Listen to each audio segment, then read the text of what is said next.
day, a new Wednesday with two new topics and two new speakers that will be with us today, sharing their knowledge and experience. We call this event Zipinar, as we are trying to zip to wonderful knowledge in just 1 hour. So, with a little amount of your time, we will offer and deliver a great, impactful information and experience from our speakers. So, for those who are interested in doing guest speaking as well with our platform, please do visit uh, LetUsTalkIt.com and register. You can also check there our previous topics that we have already covered. And we have our YouTube channel as well. We have there uploaded our previous sessions. And to start off, we have the first topic for today, which is 5 mindful unlearnings for career growth. So every role's expectations and accountabilities vary from company to company. So as you move, it is essential for you to unlearn and learn. So it's like saying you have to empty yourself in order to definitely gather new things that will excite you. This topic will be given to us by Sankalpa Sarkar, a career coach and product leader. And he is an awarded product and growth strategist in fintech, payments, banking, and insurance with 8 years of experience. So he coaches individuals on career growth, product management, and industry know how, and also consults with businesses to scale their efforts through product led growth. He is currently leading the supply chain moderation at Walmart. He has driven 100 times growth through disruptive innovation as head of product at Axis Bank and MobiQuick. So without further ado, let's have Sankalpa Sarkar. Please take over. Hey, thanks, Will. Thanks. It's great doing this actually. Uh, and the topic that I chose and the kind of the title that you see here is a bit different because this is what the topic kind of helps you do. It helps you kind of navigate different cultures um, with a sort of confidence that you need when you are moving across different roles. Having having changed roles pretty often in my career, I came to understand that learning the cultures about an organization is so important, and for you to kind of help you grow in that role. And over time, I have been really looking and retrospecting what I've done and how I have overcome. What are the places where I've seen my colleagues, get stuck and get, overcome them. And over this time, we have all come together and we kind of framed something which kind of helps and kind of works in every situation that you go into, right? So what it does is, it kind of is a framework which you kind of deploy as per your need. You modify and you stretch it and bend it as per your need. And at the end, you are able to unlearn stuff very strategically and create that learning space for you. And then the next thing comes, like, how do you utilize that learning space for the best possible learning that you can do? And everyone has a very different journey in this. For example, you would have a different journey, someone else would have a different journey, I would have a different journey, because this framework kind of helps you tune yourself to that culture, which helps you in turn grow fast, because you would stay kind of inspired, motivated, and you would be able to help others as well, right? So the basics of any career, it's governed by three things. There's a purpose with which you are kind of looking at. You're kind of heading towards that purpose. There's a purpose defined for your role and your other role as such. Over the hierarchy as well, there are different purpose set. And the purpose kind of comes out either like you have to kind of understand if it is clear, if it kind of defines the mindset of people you'd be working with, and the people you'd be working with as well. The second thing comes is communication when it comes to initiation of an idea to delivery of an idea. Every now and then you have to communicate. You have to communicate what happened. You have to communicate what you can do, so on and so forth, until the end goal when you have kind of done it all. Even then you have to communicate that this has been done and where you are looking forward to it. And lastly, performance. While you do all these things at specific interval of time, you are kind of measuring how much alignment you have, with yourself, with the purpose, with the team, with the purpose. Are the expectations getting met? So on and so forth. Is it humanly set? So on and so forth, right? And that forms the basic of any career. Um, and this is a little bit about me, which I think we have already covered, so I'll move on. And this entire chat I've kind of broke down into few aspects. The third aspect, which is the real life examples, I'd be speaking when I'm taking questions, or as we go down the road. And largely I'll be kind of covering through the introduction and stable framework here. That's where we would focus. So there are two beautiful quotes that I live by. And the second quote I'll read first. It says, "What doesn't kill you makes stronger," which effectively means that you really don't have to stay with the problem for long, right? You can overcome it. So whether this anything that you're using, whether this framework or any other framework, or anything that you feel, anyone you're consulting, if the problem is not getting solved, please don't feel succumbed by it.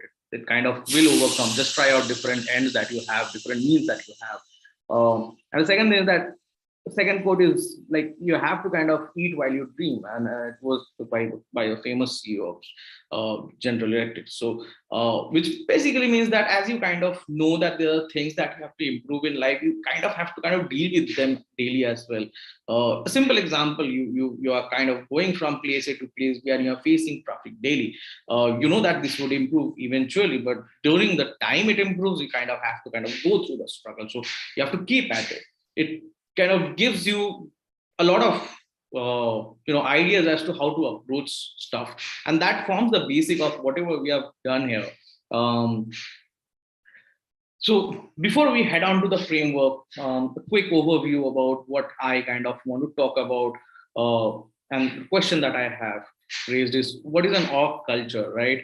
And basically the org culture is defined by the values of the org. So the values of the org kind of defines how the culture is going to be. What are you going to experience? Now, while every company has their value statements, right, the thing that everyone needs to focus on when they are looking at it is four things, right? Because it kind of sets a few things that would come into picture when you are kind of collaborating, when you are working, when you are delivering, when you are inspiring, when you're kind of pitching an idea and everything.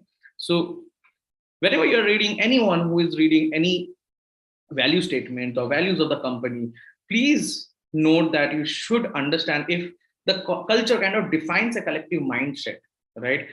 Defines what everyone would kind of achieve by the end of it, what everyone would kind of try to get out of each other. It also should define the mission you are in, whether it's purely for customer, purely for business, whether you want to create an ecosystem. It should define what you want to do. The values should have those missions in place, the value missions in place that you want to inculcate. It should also talk about what is expected out of you as a profession, as an individual, when you're working alone, when you're working without any other interference from anything. It should define what is expected out of you. And more importantly, it should define what is expected out of everyone when they're collaborating together, right? These four aspects speaks a lot about how much and in what direction the organization care about, right? And that gives an overall understanding as to where you want to move. Now, having said that, once anyone kind of moves in, you assess and you kind of do what is being said, and you try to understand what is written, what is being done. You kind of move and try to assess a lot of things. And when you kind of assessing the values, right, before you even head down to what the framework to use, you kind of have to assess if I should use it or not. And hence, there are two things that should be done. One, you should introspect and try to understand if you connect with those values. Do they help you achieve your goals? And are you able to go at the pace that you want to grow? Or is it something less? Is it something more? Is it something you want to kind of play around with and experiment with? Like, does it give you that space of experimentation? Is it rigid? So various way to slice and dice it, actually, to see the pace. The core competency we are trying to address here is it tuned to what you want to do, whether experiment or whether stay somewhere. And the second thing that you should do once you're able to do that is kind of chat around. You start off with your supervisors, you chat around with your peers, you chat with ex-employees, and try to get a flavor as to what they have actually tried to achieve there, and have they been successful? That gives and says a lot about the historical reference, as well as their current motivations as well. And from there, you can kind of assess and align with people, and this basically forms the first part of your framework, where you are able to define where you want to head towards, or whether it needs or not, like whether it is needed or not, right? And once you're kind of done with that, you move into a phase where you start thinking about, hey, what do I have to unlearn now? What do I do? What are the things that I need to shake off? What are the things I need to shake off so that I get space? At times we shake off little habits, very tiny but good habits. We shake off to kind of create space, but at times it is not so. You can also shake off certain thing which kind of is outdated in nature, right? You can kind of put them in a backlog and say that, hey, this is something that I don't want to research on. I want to research and go on this field, right? A small example from my own career is that when I kind of moved around between different roles, I understood that the way we present our requirements to our developers for any new ideas, for any new product, is very different from one company to the other company, right? It totally depends on what kind of models you're using. So that's what it is about, mindful unlearning. Sorry. So it kind of helps you understand what you need to focus on when you are unlearning, and how do you kind of identify the bigger chunks that you want to kind of push or place aside, right? And while you are always at it, and what it helps everyone is that you have to be kind of totally aware, or not, if not like totally, like most of them, you should be aware about what to unlearn, right? When you do these two activities, try to align yourself with your goals with the company's goals, and when you are trying to assess what other people have been doing in this org and how successful they have been doing it, you associate that this is something that I also want to do.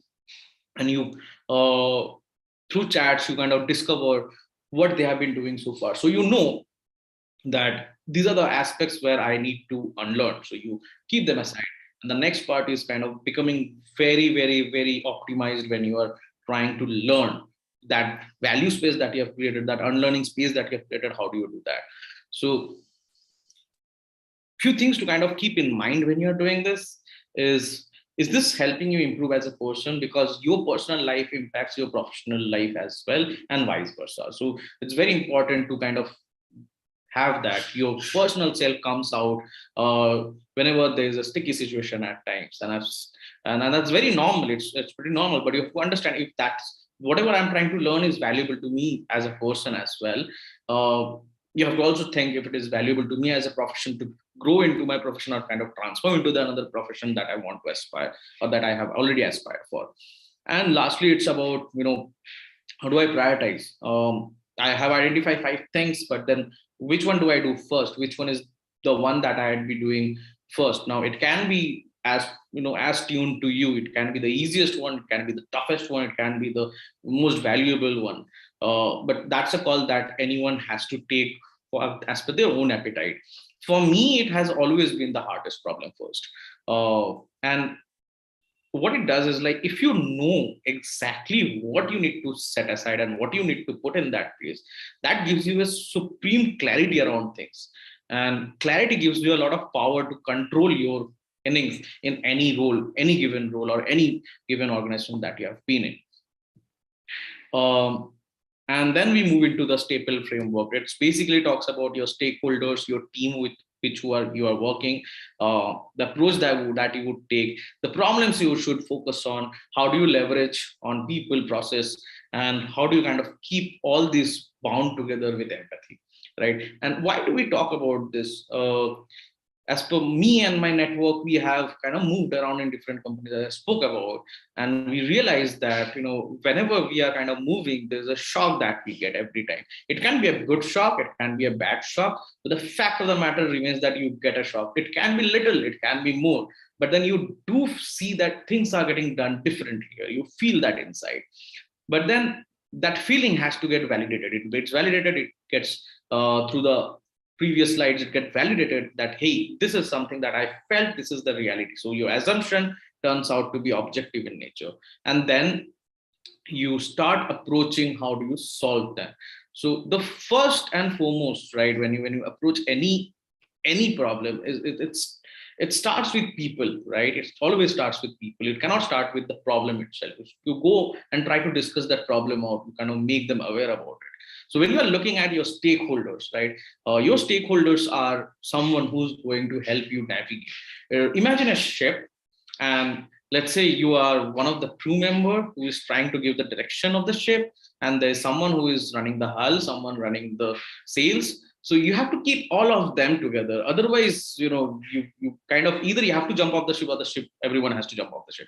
So the first thing to identify when you are identifying your stakeholders are who are our decision makers, who are the ones who are going to kind of be aware about it, fully own it, as well as help us guide. They should also be very much capable to understand that what are the risks and what are the failure point that can happen, and how do we tackle them, so that if anything goes wrong, how to kind of overcome that what's happened when a ship sails through a stormy night, right? So the decision makers, who are the core decision makers who would actually pull the trigger, right, they need to be on board. Influencers are ones, it's like the compass or chart that you see. It kind of influences your decision. They are people who would kind of help you drive and put fuel to your cause. They would help you grow your objective. For example, if I'm a product manager and I'm looking at I'm looking at a new product launch, my core influencers of my product growth would be marketing and sales. They would be the ones who would kind of take this to the next level. They would be the ones who would help us understand how the market would react to certain things, certain changes. So having those influencers on board would make your decision making much more, I would say robust, because this will be well covered from all the sides, right? From all the different initiatives, that this idea is well validated from all the different angles. So you do that. Fourth is are like the executioners. So these are people who will kind of do the work. Like, let's say I want to sail faster. I want to gain 5 more customers every day than what I'm gaining, or maybe I want to release 2 more features than what I'm releasing, or maybe I want to get my operation streamlined by 50% more, and take out 50% time efficiency from that and put somewhere else. So this is where the execution team takes place, and this is one of the most important part, because this is where you need them to feel safe, because execution may at times not work out. So they should feel safe that if it doesn't work out, someone is having our back. That person would kind of help us sail through. That person will help us also overcome the challenges. They should be focused. You should not kind of give them multiple directions, right? If you give them multiple directions, that thing means that if you do too many things at once, you might fail. Human brains also can't multitask. So a very core goal is that they should be focused and they should feel safe about what they are doing. And when everything is done, you should be appreciating those people the most, because they are the ones who are keeping your ship afloat. Without them, you can pass on orders, but if the execution fails, nothing works. And the last bit is the comforters. These are those stakeholders who may not be very directly involved with you, may not be involved with decision making or influencing or executing that, but they provide that necessary comfort, which kind of makes everyone also gel together. You alone may not be able to do that. For example, in product management itself, when I'm building out any new applications, I would definitely go back and I would consult with teams who are probably not even my stakeholders. I'd build an app and I'll go to mobile and go to phone banking, and I would go and ask, hey, we have built this feature out. This is to reduce this much call for you and blah blah blah. And at the end, I would kind of ask them that, do you think this is going to be something which would help you, right? And the idea is to kind of get a real-time validity on your products from them. They would act as your first validation point for your ideas, right? They would help you maintain your confidence. They would support you in your cause. So, keep them aligned. This is something that, I have seen very few folks doing, when it comes to ideation and strategizing, then very few folks are doing it, and then the ones they are doing it, it kind of adds on to the influencer in terms of building the robustness around it, but it also acts as a cushion. When anything breaks, they would be there and saying that, okay, this is something I know has happened. It wasn't something that we kind of foresaw, but then we have a solution for it. We can support at times when it is going down. I'll help you with that. Your app is down, I'll help you take care of your customer calls. So you keep them aligned. It should not come to them as a surprise. So they act in both ways. They help you groom as well, they help you support as well. And that's how you kind of define your stakeholders uh, when it comes to uh, going ahead with your plans. Third is like any team, when you see their conflicts and cohesion takes time. So you have to understand, any cohesion or conflict doesn't is not resolved or built in a day. It is a gradual process. We have to understand what conflicts them, segment them, understand how it impacts you, how it impacts them, uh, and then align them how to kind of overcome it. You can do retrospective. You can have a chat every month, whichever frequency you need, but to come together to not just discuss work, discuss how you work. That's very important to have those chats around, which helps you understand, hey, this should be our conflict or cohesion mission for, I would say, cohesion mission for the month, something like that. That helps you, that helps everyone in the team. They feel acknowledge that, hey, their problems are being acknowledged, and they would kind of participate with you much more, I would say, with a much more better mental force than they are. um, the fourth is basically, how do you approach, right? How do you approach people to solve the problems that they are facing and they're kind of okay with living through, right? Not everything you can solve and say that, hey, this is something I've solved for you, right? You have to make sure that enough people are aware about it, and they are aware that enough people are aware about it, right? What it does is that you don't feel alone. Like, people don't feel alone. They recognize the problem collectively. And when you do that, you also solution for it collectively. And while you do that, you kind of also assess, like, who would be the final person who kind of would take a final call on this, that, hey, this is something which is going right and we should take that. For example, if you have a new initiative, uh, and you think that this is a problem, make sure that people understand and are aware about that problem. This would be very much applicable to your team, the team that I talked about, the executions. This would be very much applicable to the stakeholders, influencers, not so much for the comforters. But yes, you can also include them. That is going to a different flavor altogether. I have done that in the past. It works wonders. Finally, we are kind of coming to the end of it, where we are kind of attacking problem solving, and problem solving is very much continuous and iterative in process. It doesn't stop, it doesn't end. You have to know that you have to keep doing it every time you are facing a problem. So rather than thinking about every time that what problem it is, uh, keep assessing what problem can arise. What it does is, it breaks down the frequency in smaller chunks. So every time the problem happens, it's a smaller problem to solve rather than a big problem at the end of the year or at the end of the quarter. So to start off with, you start monitoring and measuring and start getting feedbacks on it to kind of understand. While you sell, you kind of check that shit, hey, if everything is right, check the monitors. So you kind of keep monitoring as you sell. Uh, and then that monitoring will give you the right problems, like give you a bunch of problems. You have to kind of identify the ones that kind of are the most important, the most impactful in terms of solving. While you solve, you assess if your solution, you hypothesize a solution, you validate that solution, you see if it is working in a smaller step. You do POCs, you do run beta test, alpha test, and maybe if it's a marketing company, you do multiple testing, and you play around with it. You keep 5 different concepts to kind of play around, so that if anything goes out, you have something to back up on, and prioritize how you are going to kind of work through it. The excitement is when you start piloting your demo, like what you have done, you share what you have achieved, your POC results and everything.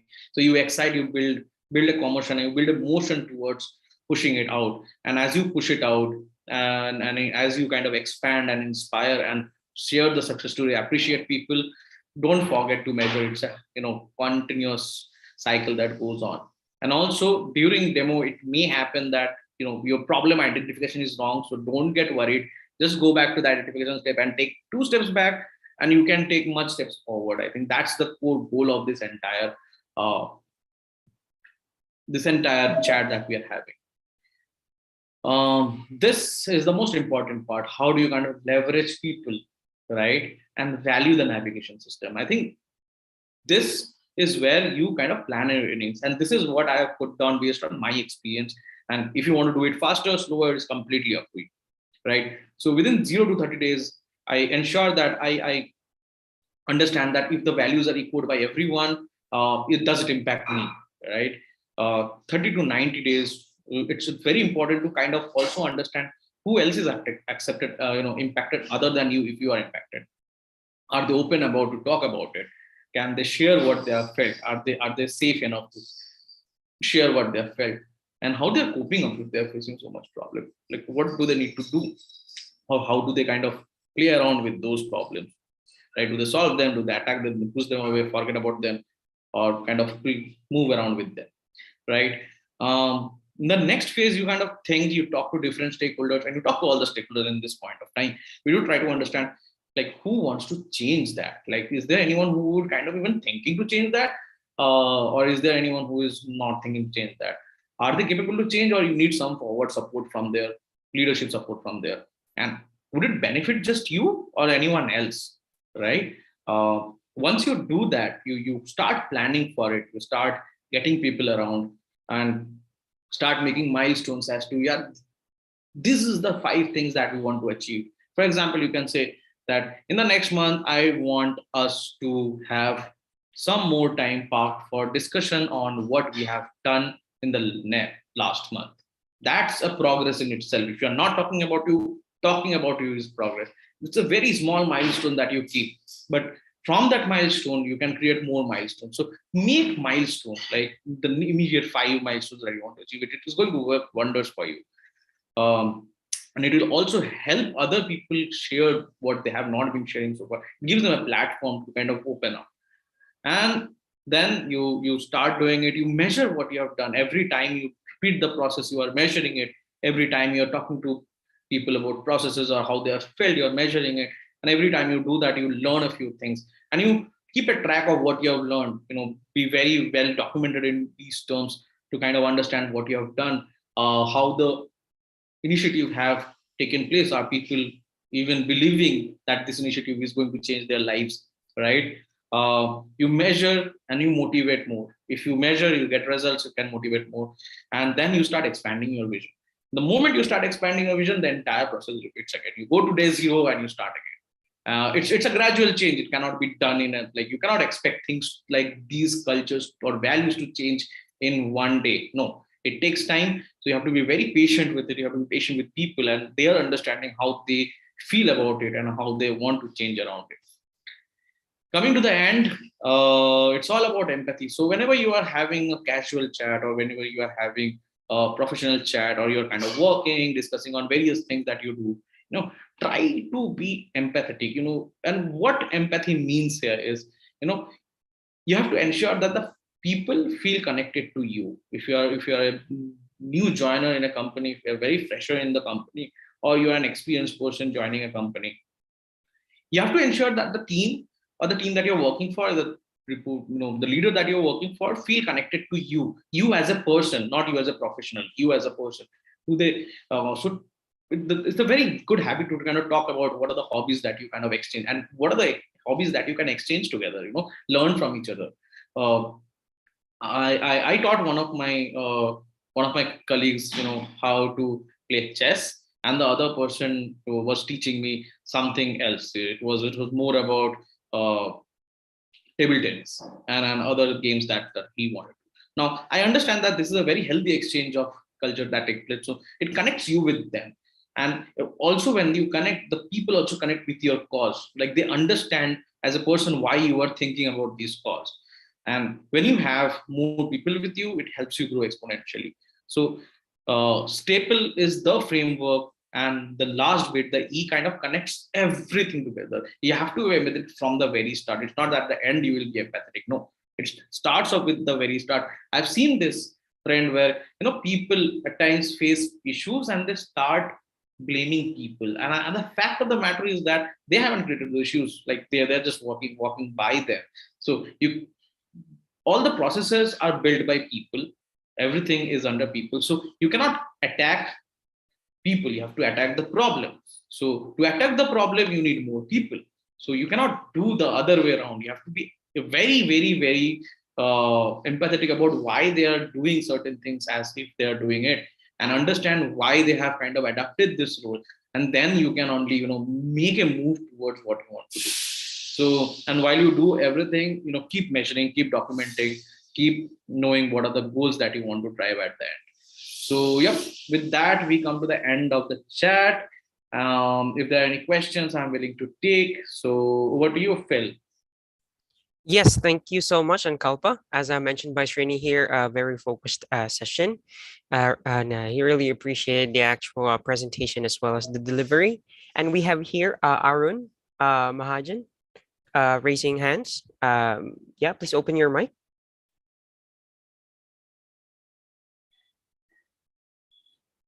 I'll stop sharing actually. Yeah.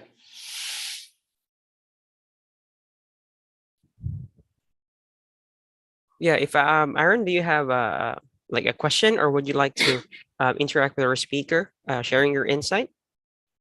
Or it was just a mistake raising your hand?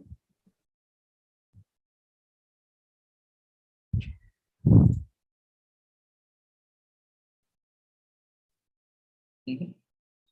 Okay, Do you have excellent. any questions for me? You raise the hand. If you have any questions, you can put it on the chat as well if you want. Okay, so from the attendees, yeah, you're very welcome to share your opinion as well. If you don't have any question, definitely. Yep. Okay, so while we are waiting, how will they get in touch with you, or would you like to promote any service or business or product you currently working? Um, Nothing. I'm available on LinkedIn. Let me just put my LinkedIn up top. This is my LinkedIn ID, and I'm available there. If you want to reach out to me for any chat, for any career or personal growth, or if you want to, become a very kick-ass impact driver, which I say rock stars in terms of impact rock stars. Please feel free to connect with me. If you are facing issues in leadership role or want to transform to them, please feel free to reach out to me, or anything under the sun actually, anything that you need help with, right? I'm there to talk, and I coach on multiple aspects. So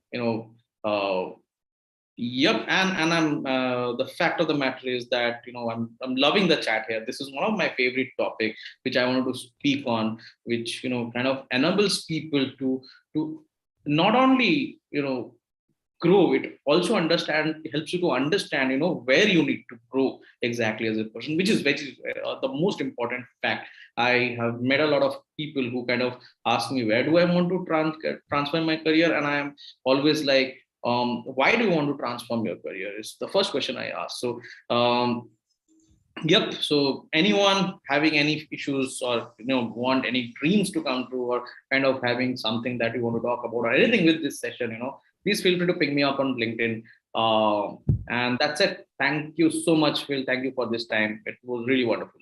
Thank you so much, Kalpa, for sharing us the knowledge along with your experience regarding the topic. And we do really appreciate that one. So thank you so much. And so we can proceed. And oh, yeah, as mentioned, just get in touch with Kalpa over LinkedIn, and he's very approachable. So anytime you wish to collaborate with him. And okay, so let's just go to a.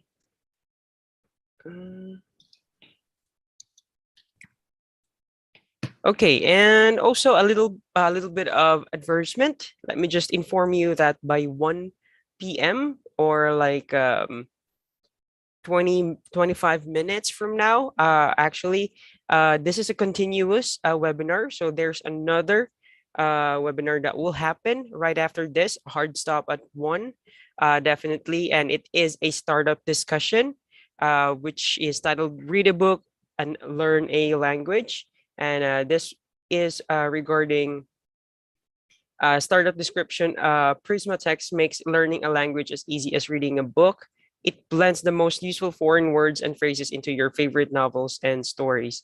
It's actually in the chat that is sent to everyone, and the link is there.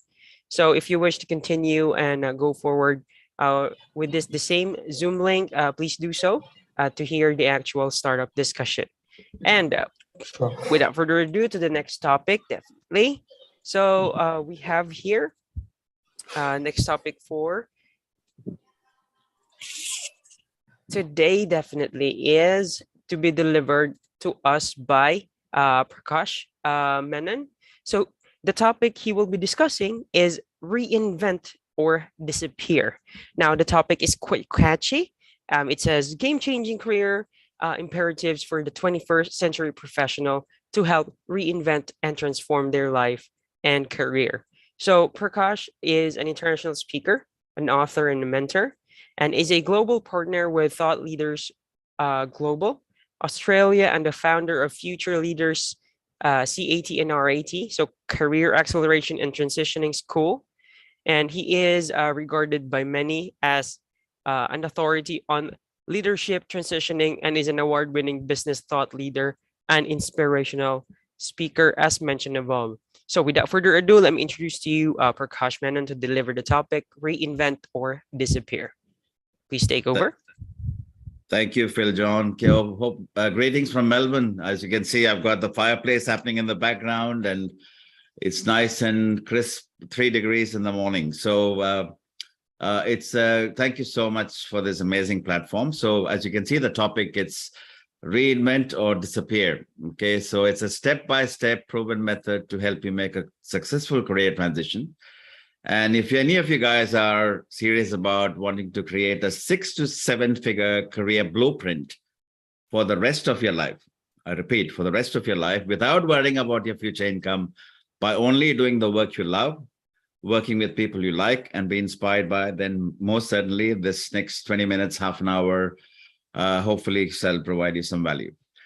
So there is a scholar, I call it a myth because I myself fell into this trap. Sometimes, especially as we're going through lots of unprecedented changes we've all experienced, job equals salary does not equal to income.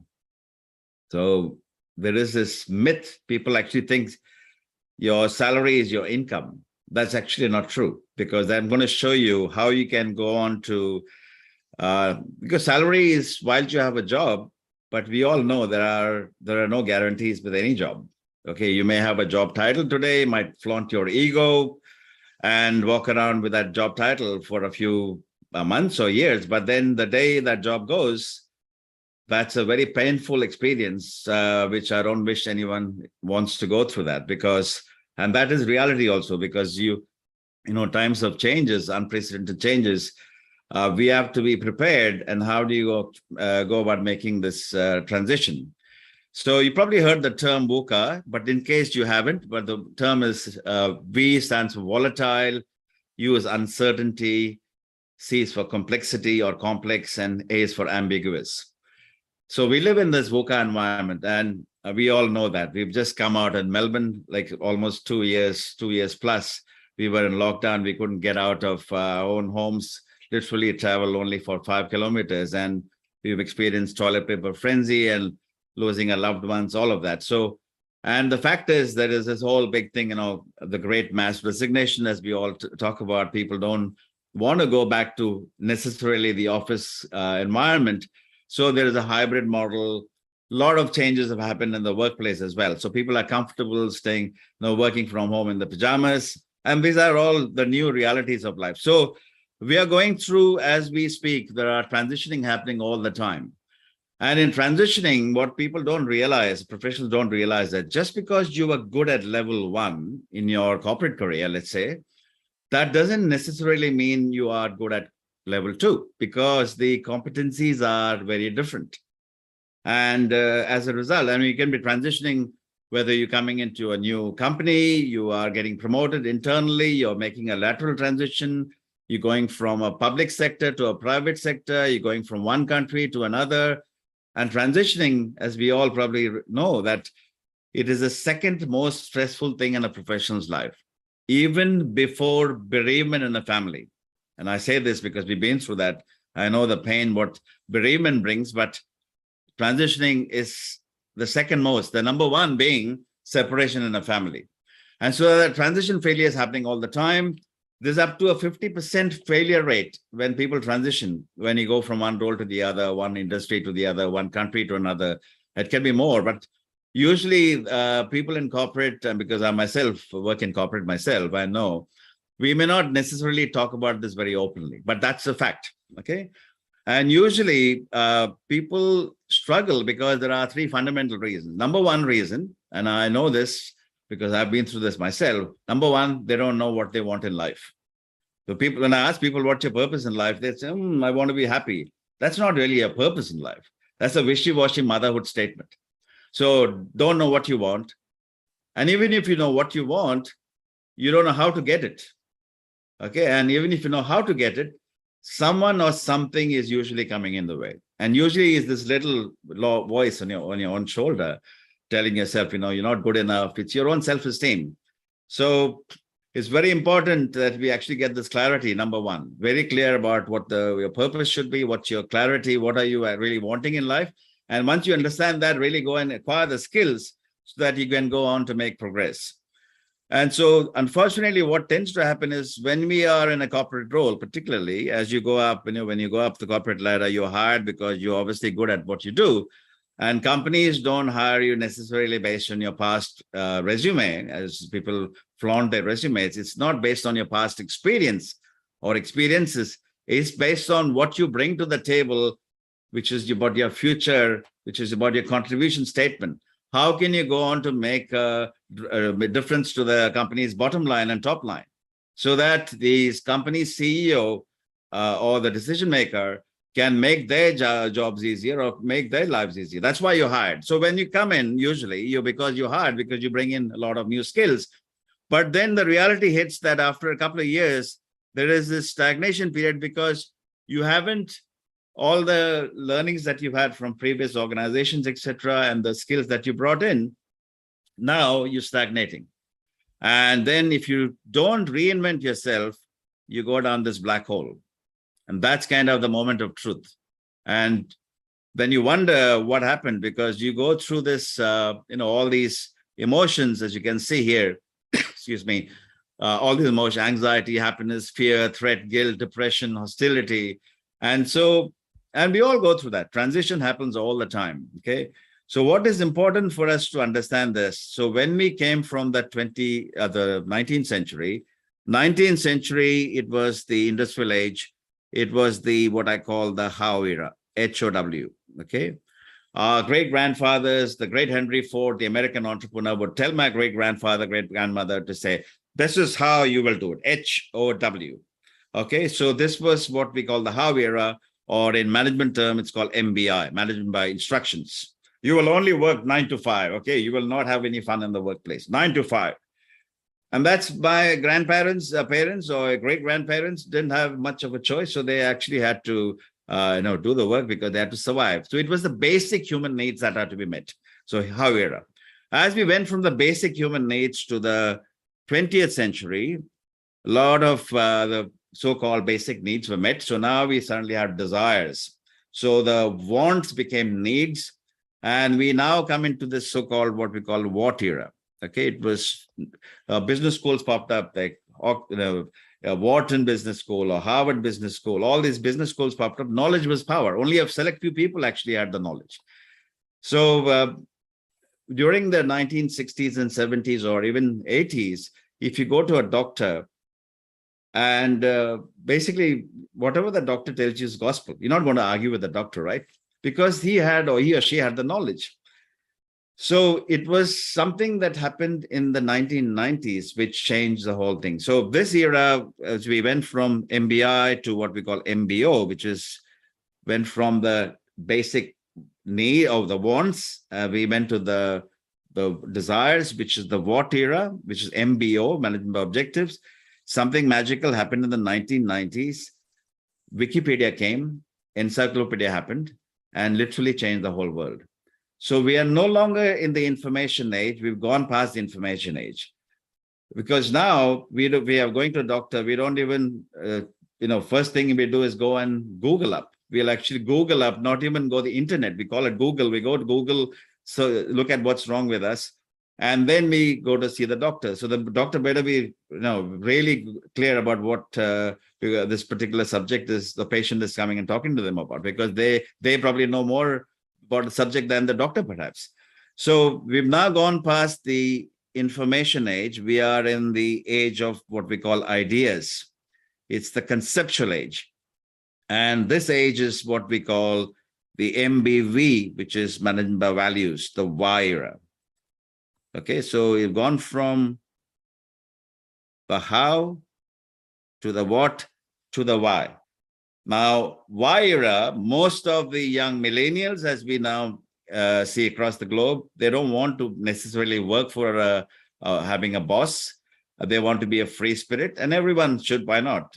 But then there is a danger. Why alone is dangerous. You need the why, the what, and the how, because if not, you will obviously get hurt.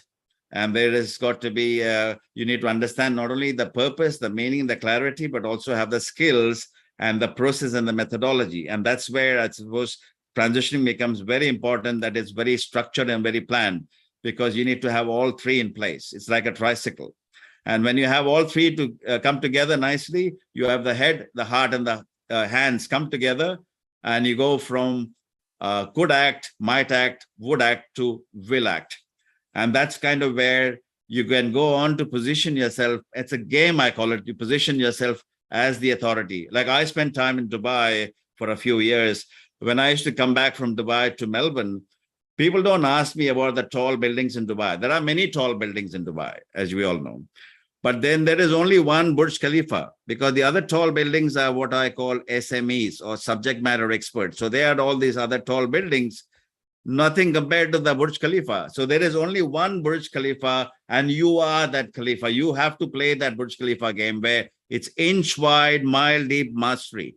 That's the authority status. Become the authority, because you're not wanting to be one of those people as a thought follower or an afterthought, most certainly not, but a thought leader. That is the game you want to play.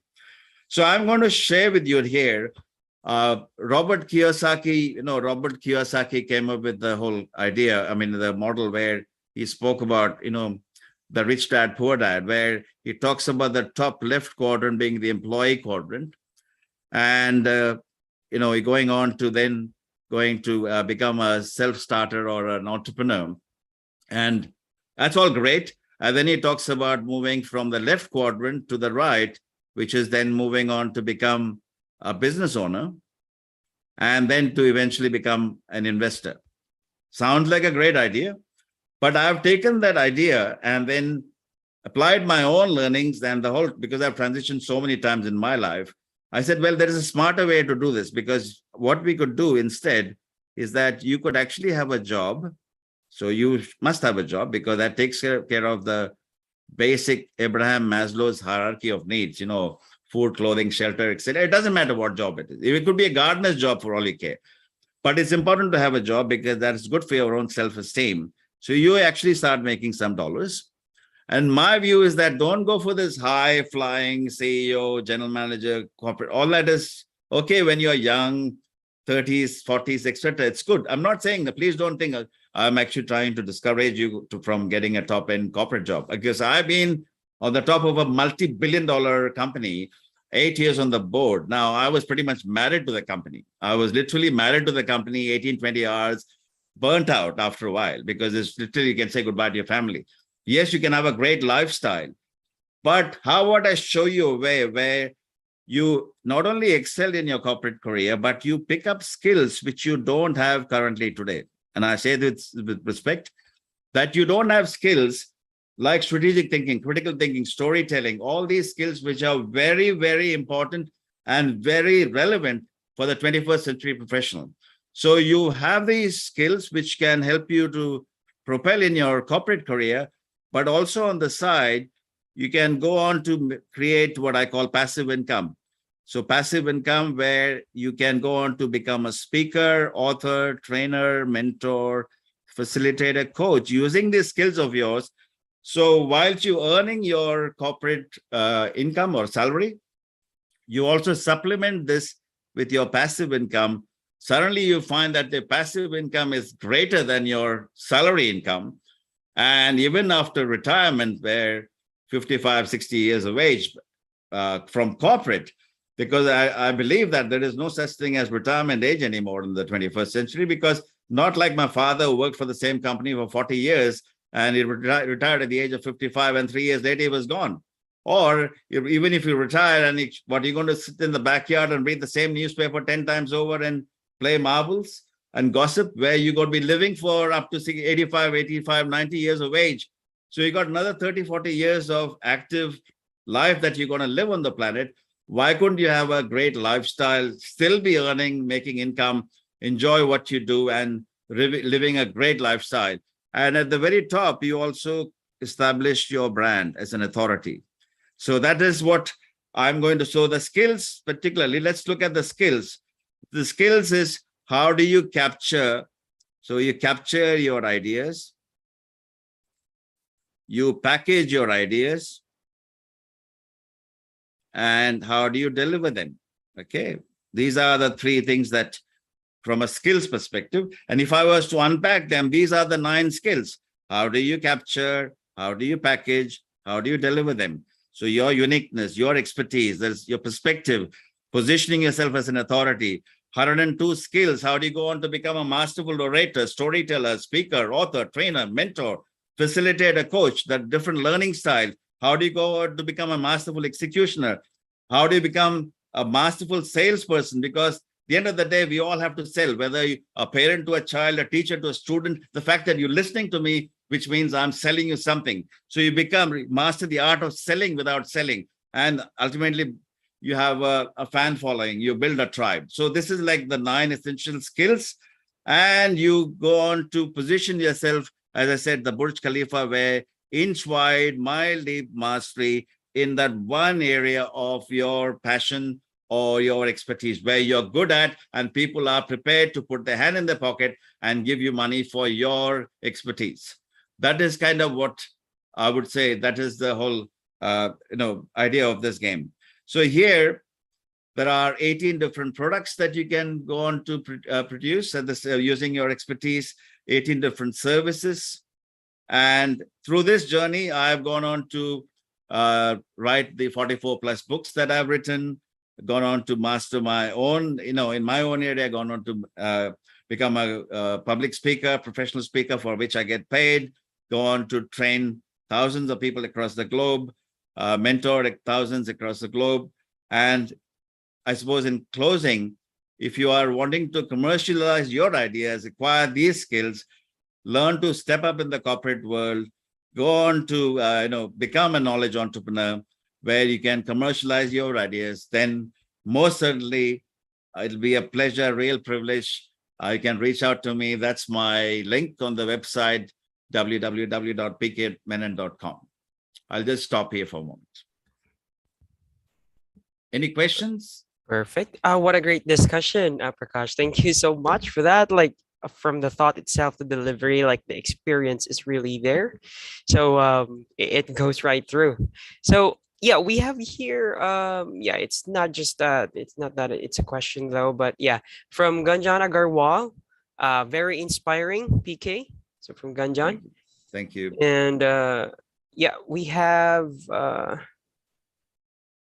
open the actual session for question and answer, and also you just can connect with our speaker with your opinion and also your thoughts about the session. So anything would do. If you wish to connect, just open your mic. We have here from Srini. Thank you, Prakash, for a great session. Your experience speaks. Definitely. So from the attendees, who would like to ask a question and or share your thoughts and opinion regarding the topic? Thank you, Prakash, for giving this excellent presentation. Manu here. Manu Pillai. Yeah. Hi, Manu. Good morning, I should say. Okay. It was really motivating, and the kind of graphs which you made, I think a lot of our interns are also in this session. So I think a lot of learning for them as well, and all the budding entrepreneurs. And we do have a LetUsTalkIt platform for entrepreneurs and wherein investors as well as budding entrepreneurs can connect. So I think this was some we would definitely like you to have in more sessions as well going forward. I think Thank you. 20 minutes is something restricting you to uh, to give us the knowledge which you have.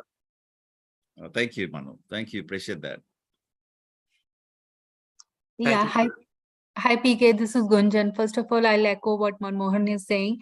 I have a question for you. So, as you said that be a Burj Khalifa, I'm trying the same as a manager for my team, that learn the skill, keep improving, have a more strategic thinking. But I don't see much of a improvement. Like I'm trying to understand that how as a manager I can help them so that they keep improving day by day. Any tips Uh, for me? I think the first thing, thank you, Gunjan, for that. That was so sweet. I think the when transformation has to begin with self. Okay, so no matter what you as a leader, which you're doing the right thing by most certainly providing them an environment which is conducive for learning. That is a great thing that you're already providing from what I'm hearing, which is great. Then it's for the individual, because then it's for them each one to, because the one thing that I can't teach, which is I've tried this in the past, is attitude. Yeah. Attitude is something that either you have it or you don't. If someone doesn't matter if they haven't got the skills, but if they have the drive, the hunger, they must have the desire, the burning desire, the fire in the belly, and the belief that they can go on to achieve something. So then it becomes easier, because desire and belief, along with focus and commitment. And just simply saying I'm interested doesn't mean it's commitment, because as you know, this ring that I put, Gunjan, on my wife's finger and my own finger 33 years ago, is to say that I will protect you from come hail, come storm, whatever happens. That's commitment. So are they committed to the cause? Are they really committed to even reading 1 hour a day, half an hour a day, one page? Because you probably know this already, 62%, and it's not me making up facts now, 62% of the world's population do not read a book after they leave college. Fact. And they wonder why they're not growing. So for us to grow, they have to first learn. And for us to learn, we have to obviously grow. So it is like a chicken and the egg, which one comes first, right? So the tip would be that giving them the environment which is conducive, obviously giving them the encouragement. It's not like you have to do a PhD or an MBA degree or anything. Top talent, as you know, it is about providing them that environment where they can get involved in projects, cross-functional teams. That is kind of what I think you're already doing, Gunjan, where that will allow them, and of course, give them the tools, the instruments, where they can go on to then, like even social media, how you can go on to put amazing content. And we all love the recognition and reward. It's not about money necessarily all the time. It's about recognition, a pat on the back in a public forum, giving them the accolades and telling them how wonderful they are. That'll actually also go a long way, my view. Yeah. Thanks, PK. Thank you so much. And yeah, we have from Ravi here, thought-provoking session. So love your presentation and the fireplace. Everybody notices that. That's Thank really you, great. Ravi. Thank you, Ravi. Thank you. Okay, so while we are waiting for others to open their mic or ask their questions, you can promote actually what you're doing, or like your business, or like the service that you were having, Prakash. You Sure. can So invite everyone. thank you. So the website is www.pkmenon.com. There are 2 schools I've created through my own life lessons and my life journey. One is called the CAT School, which is Career Acceleration and Transitioning School.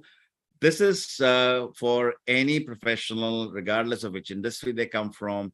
If they are wanting to progress within their corporate ladder, I've had 2 very successful corporate careers across 2 countries in record time. So you can see that is something that you can, if you are aspiring to go up the corporate ladder, or within corporate, you want to transition on to becoming a knowledge entrepreneur, then the CAT School most certainly has got you will probably not find this in any business school.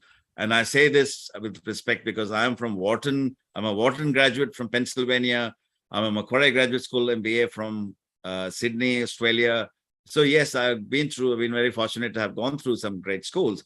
But what you need are skills which are relevant in the 21st century. So the CAT school is one.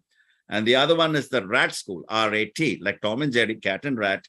RAT is the Retail Acceleration and Transitioning School. So I teach only what I've done myself. I'm not going to preach something that I've not done. So all these books that I've written, the 44 books that I've authored, all this using the same process. It's nothing that that I'm going to teach you that that I haven't done myself. So the RAT school is Retail Acceleration and Transitioning School. Again, you can find all the details on www.pkmenon.com.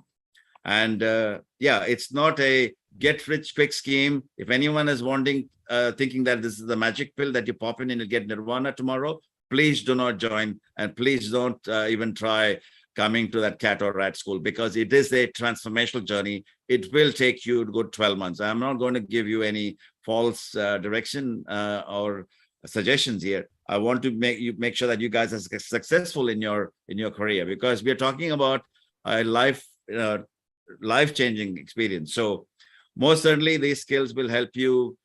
You're set up for the rest of your life. Yes, that is kind of my, if you say, marketing spiel, Phil John. All right, that's perfect. Thank you so much. That's really something that is very interesting for those who are interested. Definitely in joining the actual classes. Please do visit the website, or if you wish to collaborate with Prakash offline, you can visit his LinkedIn profile, and also you can visit the website, or you can contact us. Let us talk it to definitely get in touch with him already. Okay, that's perfect. So I guess we can conclude the actual webinar for today. Speakers, thank you so much for the effort, the knowledge, and definitely the experience that you have shared to us today in this session. And we are hoping to definitely hear more in the future. And also, for those who have missed this session, we have uploaded, or we will be uploading the actual recording to our YouTube channel, Let Us Talk It. All right.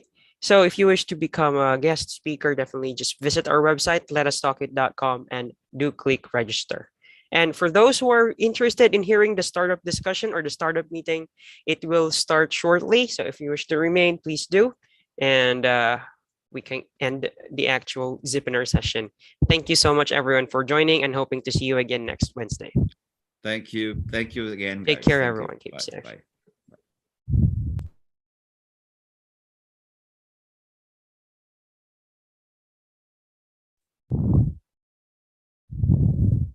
Shall we go out live? Hey, Phil. Yeah, we can stop the live broadcast and Yeah. Is Vamshi with us still?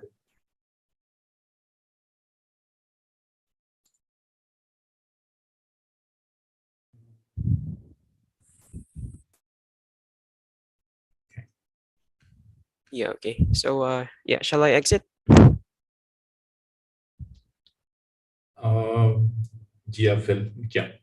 All right. Thank you so much, everyone. Thank you.